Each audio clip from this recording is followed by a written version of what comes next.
This repair video for the P2610 error code is specifically tailored for Chevy drivers. If your Chevy showing up P2610 code, this is for you.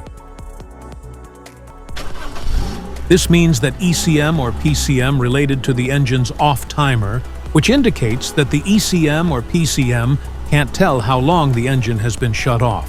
Under this circumstance, short-distance driving is permitted, but your vehicle should be repaired as soon as possible. So, what causes this imbalance? Here are the most common culprits. This error could be caused by these possible faults in your car: battery, engine coolant temperature sensor, PCM, wiring. Here are 3 simple DIY methods you can try to solve this problem. Battery replacement. First, check the battery voltage with a voltmeter. If it's not working, disconnect the negative terminal first, then the positive, and remove the old battery. Install the new one. Reconnect the positive, then negative terminal. Secure it, and check the voltage again. PCM replacement. The PCM is usually located in the engine bay, under the dash or near the firewall, usually mounted with bolts or clips and connected to a wiring harness.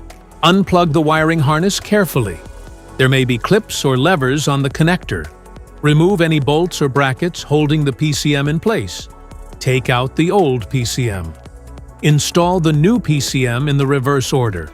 Plug in the wiring harness securely. Secure it with bolts or brackets. ECT sensor replacement. Remove the ECT sensor from the engine. Use a multimeter to proceed with a test on the ECT sensor at an ambient temperature of 68 degrees Fahrenheit. The sensor resistance is between 2,000 ohms to 3,000 ohms. If you do not get a reading, this indicates that the ECT sensor is faulty and needs to be replaced. This code can appear in various vehicle models across multiple manufacturers, including Ford, Chevy, Mazda, GMC, Subaru, Hyundai, and Lexus. If you like this video, don't forget to subscribe to our channel. Thanks for watching.